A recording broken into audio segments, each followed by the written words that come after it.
Efron, I got a question for you. Speaking of intention, you meet a great potential client. What are the tactical steps you'd take to systemize your outreach and follow with these folks so that when you make that connection, A, you're making great relationships, but that it does transition to business for you? I'm pretty relentless. And so I think what's important is after the first communication, I will send them a text. While I'm on the phone with them, I'll get their cell phone number, obviously address, and then email address, and then I will follow up with an introduction about our team. Send them the link to our website, and what I try to do is either have a Zoom meeting with them or meet in person. I cannot stress the importance of getting body signals from people when you're meeting with them and when you're talking. They're on the phone or texting. It's really, really challenging. And even if you're communicating on the phone and doing a video chat that way. So I'm going to establish the relationship there. And I want to have the first meeting, and then I want to find out what their pain points are, whether they're looking to sell or whether they're looking to buy. And I think what Stephanie said earlier is what's really most important to us, and it is really translated. We need to be of service. Okay? You don't sell houses. You're a consultant, and you want to be that person that they go to ask about anything. I mean, it could be, how can I get tickets to the Rams game? How can I've got to call. Tickets to the Rams game? I can do that. I can do that. It'll cost you. So, but it's really important. You want to be, to Scott's point, you want to be that person that they think of when they've got a challenge. Because if you're that person, then they're going to call you with good news also. But this is the year, and it's definitely not too late to start. This is the year to really get engaged with your community and get engaged with your clients. The way Stephanie does it is spot on. It's very hard for me to stay focused. And so if I don't put stuff in writing, it just won't happen. And my daily mantra Monday through Friday is 10 before 10. So I make 10 calls before 10 o'clock. I'm an early riser, but it's super easy to knock out. And I use Google Notes, and I let it roll from day to day, including my calendar. And I promise you, it gives you an opportunity in the evening to just kind of reflect on what's going to happen the next day, and it gives you opportunity to reach out to people. And it's been pretty effective for me. That's all really helpful. I really like, there's actual steps here, but something I just want to highlight about you is even in having a systemized outreach strategy, you do it so genuinely as well. And I think that's something that's really important too, as you think about the steps you're taking when you make that connection, is how do you stay genuine about it so it doesn't feel to the person that there's only one avenue you're trying to go down. I think you do a really good job at helping people open up and shine a light on them. And when it leads to business, it leads to business. I think the thing that we've forgotten is that, being of service is a two-way street. People really appreciate, and there's tremendous gratitude when you do something for somebody. And it could be very innocuous. We've known each other for a long time. And Lauren reached out to me with a random contact about a year ago with a niece, and wanting to see if there was something that I could do if I could meet with her. There wasn't a fit, but I made a number of calls and introductions for her, and she's now very happily working for a team on the West Side. And I did that because I care about Lauren, but I also did that because it's the right thing. And will something come from that? Absolutely. Not that I'm expecting it, but I'll tell you what, if you put it out there, the universe will deliver. And so I wanted to just add that. Love that. Can confirm at all points. Lauren, I want to bounce the same question to you. You manage an incredible team. How have you systemized outreach at the point of making a new connection and building these relationships? It's funny. I mean, I'm all about personal connection. And so I'm constantly reminding the younger people, like, a text is not really a communication for, and if you think about it up here, I know you guys love to text and you think that everybody else loves to text, and people do love to text, but they love to text on things that are not important. And so you've got people up here that do a ton of business that have been doing this for many, many years, and we're all saying the same thing. Get in front of them, if you can't meet with them in person, meet with them on the phone. I mean, not on Zoom, the picture phone. You know what I mean. Let's see their face. And I'm so, and exactly with Ron, it's like, I read so I can assess the person. And I can see them assessing me. There's so much that happens when you actually see somebody's face. Way better to actually see them in their home. Because then you can see how they live, how they transact, what they're comfortable with, their body language. It's so important. And I really, really recommend that. I have a rule that if it's a client that's actively looking to buy or sell, 2 communications a week at least. And if they're not active, like, at least once a month, if they start ghosting you, like I usually call a meeting and say, hey, we're setting up our calendar for the next quarter. Are you planning to buy or sell in the next quarter or 6 months? If so, I want to make sure that I'm communicating with you regularly. What is your favorite form of communication? And definitely follow what their favorite form is, but I'm 100% get on the phone and call them, especially if it's anything of substance, because this is a huge investment that we are working on. One of the things that came up when I was looking at the questions is we buy and sell houses every day. To us, it's nothing. To them, it is a huge deal. I'm buying a house in Utah right now and selling one as well. And I have to have a realtor because I'm not licensed there. And wow, the amount of stress I'm personally going through when I do this every day, it's such a good reminder.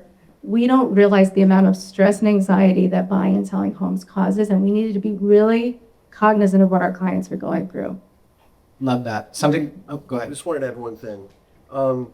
There may be some of you all out here that that don't do a lot of business. You're newer in the industry. I will tell you the one differential that you all have, if you can bring it, is enthusiasm. If you actually give a shit, if you actually engage and know what's going on and let that person know that you care about them, you will win. You will win over people that have been doing this for decades, because a lot of people have lost their edge and a lot of people just don't get engaged. Energy is a commodity. Something I want to link onto that, and then we're going to go do a quick round of rapid fire, is your drip campaigns, your automatic emails, and all of that is really an important business strategy, but it doesn't replace that personal connection you guys are all talking about. So when you think about your outreach strategies and your follow-up strategies, you're really building an ecosystem. And I've worked with thousands of agents over the last 9 years, and sending an automatic email is one touch point, but picking up the phone, to everyone's point here, is how you add the human element to that. So really great advice. I want to do a quick rapid fire for everyone to answer. And I really love this question because it applies a lot in my business as well, on the operations side of things. But Scott, we'll start with you, and we're all going to answer the same question, 1 minute each. What is something that agents confuse productivity with a waste of time? So what is something that in this busy, crazy day-to-day when we're not time blocking, that we think is productive, and it absolutely is not? Check an email. Email is an absolute time suck. If you're not unsubscribing from things on a regular basis, you're missing out on life. Just get through it, move on, get off your computer. And listening to the radio in the car, that is not productive at all. That's you phone should do call time, people. Yeah, that's money time. There's a sales coach out there in the world that I listened to years ago. I don't remember the name, but when you're in the car, call people. It's really easy. Hey Siri, call this person. Hey Siri, call that person. You don't have a message. Even if they don't answer your call, I love it when they send me straight to voicemail. It's like, whatever, my name showed up on their screen. That's how it matters. Good stuff. Stephanie. I think I might be thinking about this backward, but I think one of the things agents don't think is productive is coaching and training and skill building. And so they don't do that. And ChatGPT said training is an effective way to learn something. I love that. There you go. I met my first real estate coach in my Coldwell Banker Fast Start class. I've had a coach or been in training for all of these years without fail, without a break. I probably do more study and connecting and practice than most people have done in their careers. And so I don't think it's an accident. Like, by the way, I don't have any parents who are in real estate. I didn't have money when I started this business. I have no silver spoon. This is just grit and and determination and education. And so don't underestimate the value of improving every single day. Love that. Lauren. Email 100% biggest waste of time. It sucks my time. I have my assistant go through my emails and tell me which ones are important for the most part. Unsubscribing is a big thing. For the new people, if you've done 5 to 15 deals, which is sort of what we were assessing, but many of you have done a lot more, figure out what your strengths and weaknesses are. Figure it out soon and delegate the stuff you're not good at. It is so important, even if you don't have the money or the ability to hire an assistant quite yet. And I jumped off a bridge and hired an assistant way sooner than I thought I could, and it changed my life and my career. So you probably can hire somebody to help you sooner than you think. But even if you can't afford a full-time assistant, part-time, outsourcing, there's so many ways now that we can outsource the things that we're not good at. If you're on a team, find a team member that's really good and enjoys the things that you are not great at and you don't enjoy doing. That will catapult your business. Last and never least. I think everybody in the room should have a mentor. Everybody in the room should have a coach. I agree with Stephanie. And everyone thinks of like a coach is that's somebody that's going to tell you make 100 calls a day and go knock 50 doors. That's not what it's about. What it's about is the ability to have balance, the ability to handle your finances. At the end of the year, whether you make 100,000 or whether you make 3 or 4 million, if you don't have anything, you had really had a good year, and you need people smarter than you to figure that out. I have mentors in other industries that are half my age that I have tremendous respect for, and some who I thought would wouldn't take my call or wouldn't have lunch with me, but they were super flattered. And as with anything in life, if you've identified somebody that you want to have as a mentor or a coach, just be persistent. But it's a different perspective, and I agree with Stephanie 100%. It's life is ever evolving, no matter how short of the amount of time you've done this or how long you've done this, and things change. You want to be malleable and you want to be able to adjust, and it's so great to have good people around you to help you do that. I just want to piggyback. Also mentor people. Ron is a mentor of mine. I call him when I need things. Mentoring is what gives me life. I love my team. I love being able to mentor them, and I learn so much from them. Shout out to all of them back there. I learn so much from them while I'm mentoring them, and they have so much to give to me personally and professionally, and I highly recommend, even if it's not the real estate, sponsor somebody in a program you're in, volunteer at something, mentor other people, and you'll learn about yourself and the world and other people who are potentially the characteristics of a potential client. Not that you're going there to get clients, but when you learn more about other people, you learn about the personalities of the people that you're working with. It's as easy as picking up the phone and calling somebody because you've got a question. And the beauty of that is I always let people, on our team and in my life know, if you ask me a question, have an answer before. It doesn't matter whether it's right or wrong. It means you've processed and you're going through it. And I love, look, it's very reciprocal. I'll give Lauren a call, and it's just a quick question because it allows you to be grounded, and it may be a slightly different perspective or nuance, to the direction you were going to go into there. So it's very good to have that. I love it. Something I love so much about this industry, it's a lot like sports, which is everyone I work with who are top agents, the consistent thing is they're still learning. I've never met a top agent who said, I'm good. I don't need coaching. I don't need to learn anything else. I'm the best at what I do. So I think that's something we should all take with us. I have a question for Scott Efron here. We talked a lot about time sucks and email came up, but there's so many other. I'm actually going to get just a little bit more dialed in, specifically something in your business that you've leveraged. Another team member, whether it's an assistant, whether it's an agent on your team, to free up your time. So let's talk about what we can leverage and a specific example of how you've done it to bring time back to you. I don't like the word leverage, but we're gonna go from that. When I think of leverage, I think of looking in the mirror. Who are you? What are you? What do you have to offer the world? And what do you do naturally? Right? We breathe without thinking. And what do we do in business without thinking? And that's where I find the leverage point in life. And I build relationships without thinking. I help people without thinking. It's just a mantra. Just go out and be the good in the world and do right by others. And in doing that, you create leverage in the world through those relationships. I'm here today because, yes, I said yes. But really, it's more, you build a relationship. You know, I assume Stephanie asked at least 10 other people before she asked me. But she came to me and she asked me, and I thought, you know what? That is, it's pretty cool, right? I mean, I didn't frame the email, but I should. And it's like, why do you keep this relationship? Why do you give your time to this group? Because some of this group may have a listing at some point that I have a client for, and I want to be able to know the face on the other side of the phone, and vice versa, you know, and be able to put the deal together and work. But that's where I find leverage. You leverage the world. Yes. That's what I took from that. I think it's really amazing. What you got, Doc? If you're in a position in your career where you can hire a full-time assistant or a right-hand person, it's invaluable because I talk about 10 before 10. What ends up happening is, if you're good at what you do, those 10 calls will generate 10 actions. And so what I do is immediately after I make that call, there's a next step. And so Garrett, who's invaluable on our team, knows what that next step is. And he's been in constant communication and invaluable, over the last 5 years. If you're not in a position to be able to do that, I think the best way, and it's so funny, I do love the word leverage. It's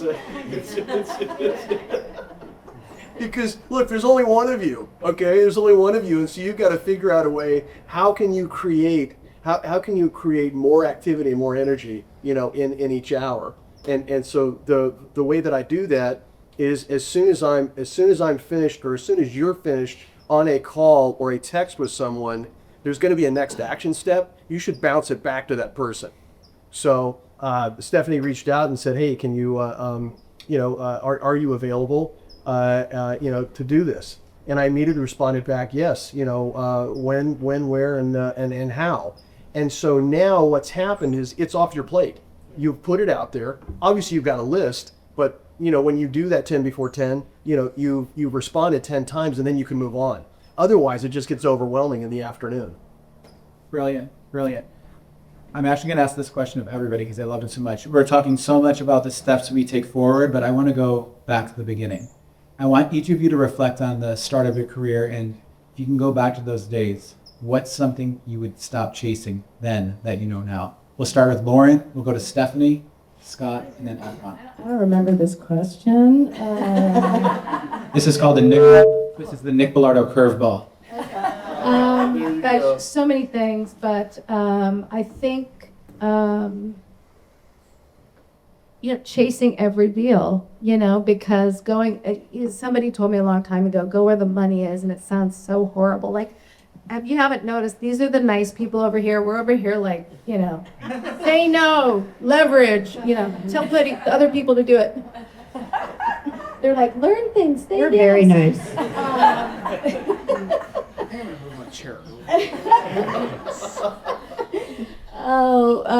But anyway, I think that getting people to help, being on a team makes it so much fun, and it's changed my life. I lost my parents early, and it's really a family to me.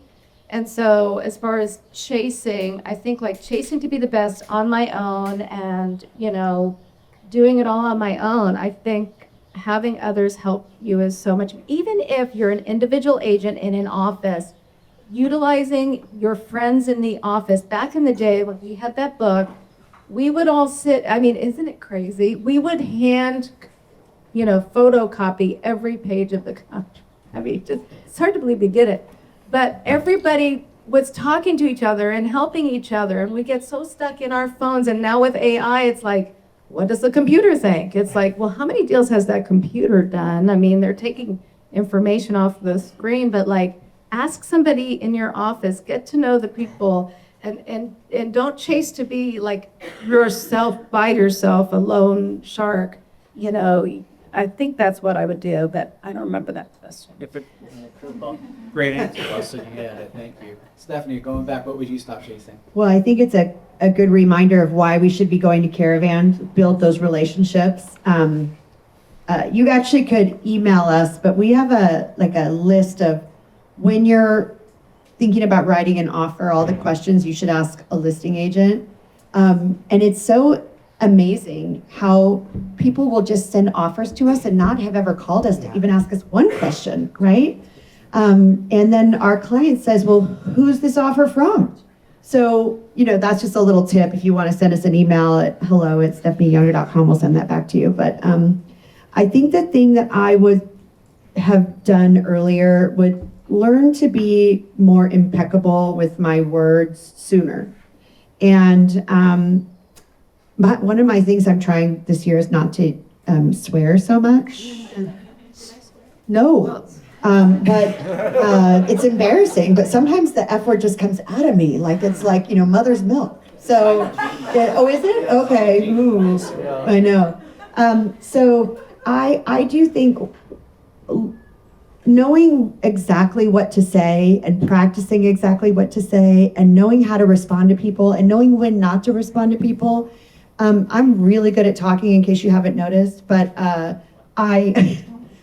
also needed to practice not speaking sometimes and saying less and letting people say more. And so I think that's something I would have tried to practice sooner in my career. Beautiful answer. Thank you. Scott, what about you?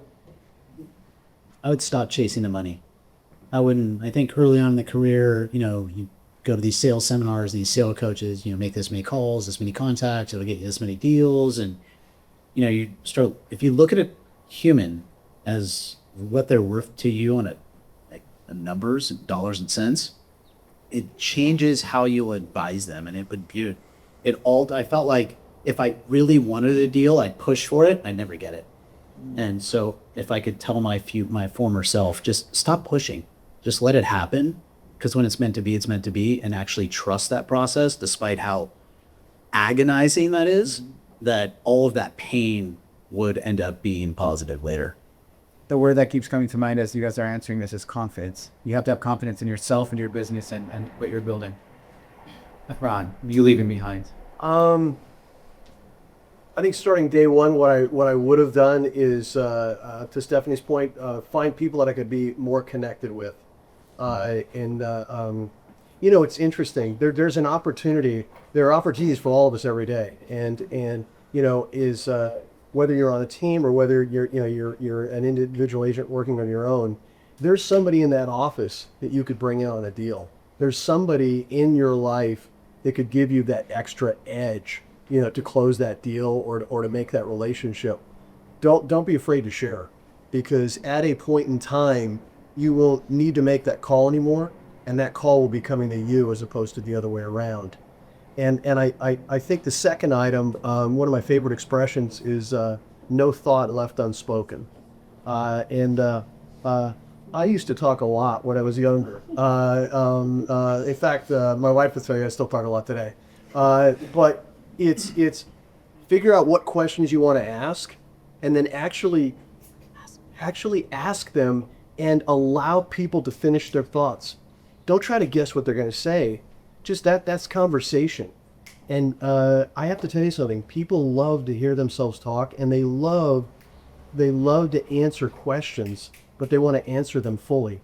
And that again, I think the theme today is just it establishes more connectivity, and it enables us to reach out to people on a human level, because I think at the end of the day, this is not a love-hate thing, Scott. I like chasing the money. However, I think there's a tasteful way to do that.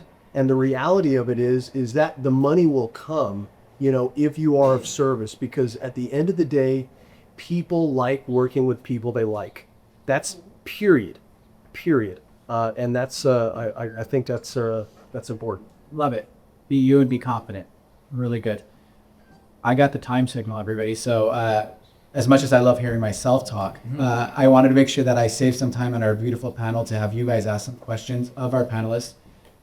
And I just want to tell you, I can confirm how good it feels to be in this home. I'm sitting up here and I feel the cross breeze coming through. The lighting is perfection. And we're so grateful to be here. Everybody, can we make a round of applause, and then we're going to have you guys ask some questions.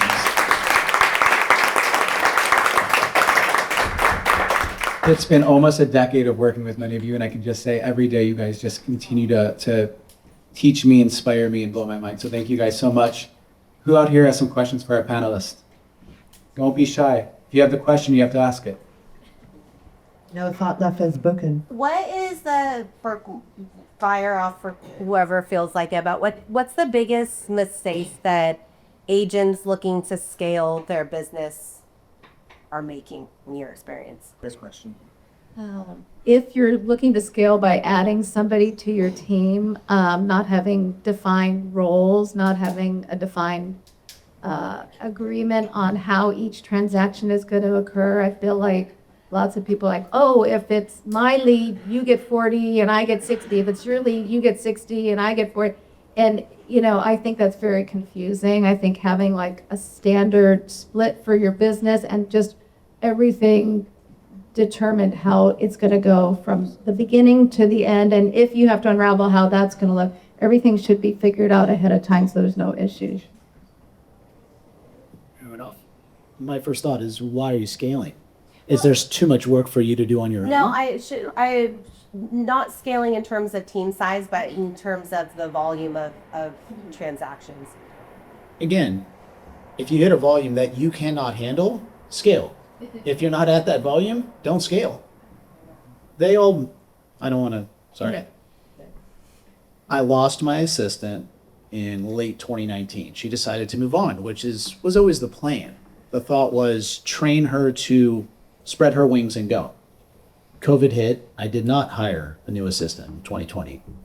Proceeded to do more business in 2020 than I had ever done in a calendar year, even though we only worked about 8 months. And I looked in the mirror and I said, why do I have an assistant? Like, can I not do this on my own? Do I not have the ability to be efficient and use the tools that the company I work for gives to me? Like, do I need an assistant? And I still don't have an assistant. And I continue to do more business each year than I did the year before. And I think I'm not yet at that tipping point. And so nothing any of us talked about today was about utilizing the tools that are out there in the world. And so that is something that I am doing in 2026 is, can I create more free time? Can I watch more Netflix and do more business? Maybe. I think I can. But without hiring an assistant, and just utilizing the tools that are out there. I was going to say, I think especially for an individual agent, Compass or, your company, hopefully, but we all know that Compass has tremendous tools to help you get leverage without having to employ an assistant. And so I think the biggest mistake that people make is not leaning into the systems that are provided for them. So, whether it's on our team and it's our systems, or whether it's at Compass and it's Compass's systems, you have to take the time to learn that, utilize it, and then actually implement it. And that goes with everything, but I think that's the thing I would say to anybody in this room. I see it a lot as somebody who works with a lot of agents, pursuing opportunity that isn't there. So when you think about the marketplace that you're trying to grow your business in, actually determine if the goal you set is actually achievable in that marketplace, to determine if you double down there or if we need to expand. And then, of course, think about your own sphere influence. I have a question for anybody to answer. You guys are all long-time successful agents. I think over time, you not only scale the amount of transactions you're doing, but inevitably, in order to be top producing agents, the highest level, you're having single transactions that are growing in volume, right? And you're serving the upper, I don't know what you want to call it, upper luxury clientele. What do you guys feel is a skill or something that you have learned by interacting with those clients time and time again? Not to say that $1 million or $500,000 client isn't as important or doesn't need the same level of service, but when you're dealing with clients of this nature, they're smarter, they're more business savvy, they're financially, all of those things. Like, how do you interact with them?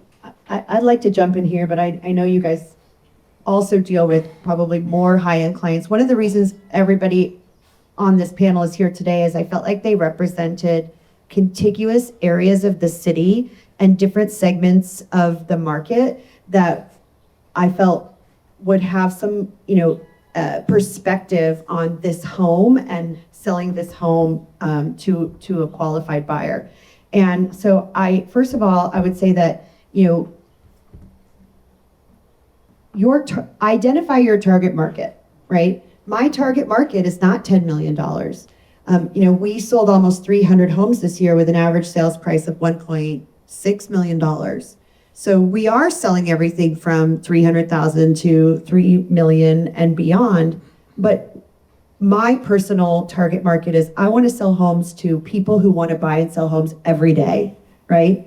And so if I had a buyer who may be outside of my target market, I'm probably going to call Ron if it's in the West Side or Lauren if it's in Manhattan Beach, because together we're probably going to service that client better. The other thing I'll say is that early in my career, I had an opportunity to sell a very big house, and I was nervous about it. And so I reached out to a wonderful agent at our company at the time, Ernie Carswell, if anyone knows Ernie, and he's from the South. And I told him, and he said, well, why do you want my help? And I said, well, because, I'm nervous, like he's really sophisticated and it's a big house. I've never sold anything like this. And he goes, honey, they put their pants on the same way you and I do, one leg at a time.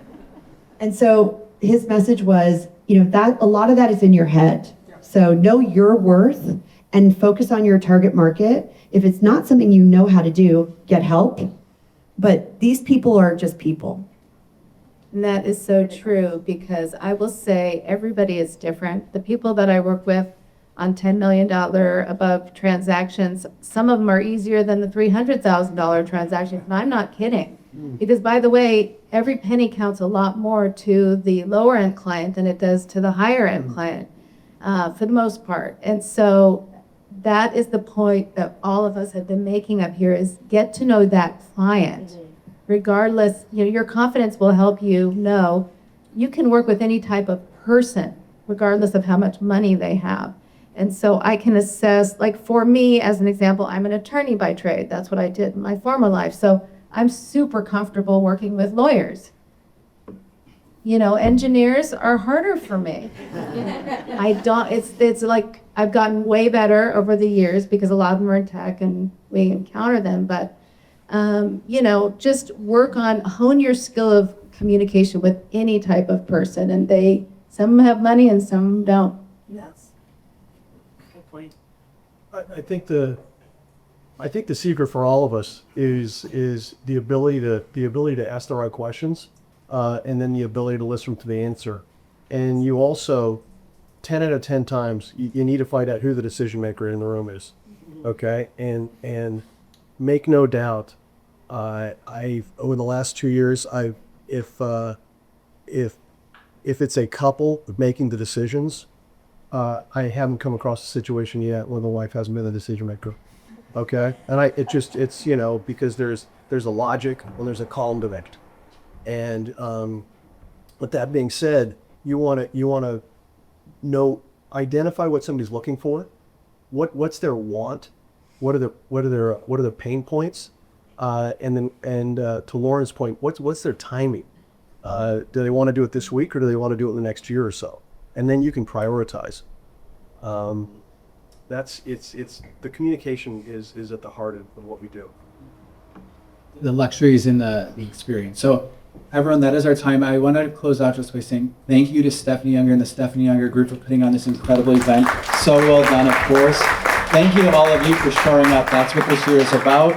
And let's stay connected and let's stay intentional. Thank you. Thank you so much for coming, everybody.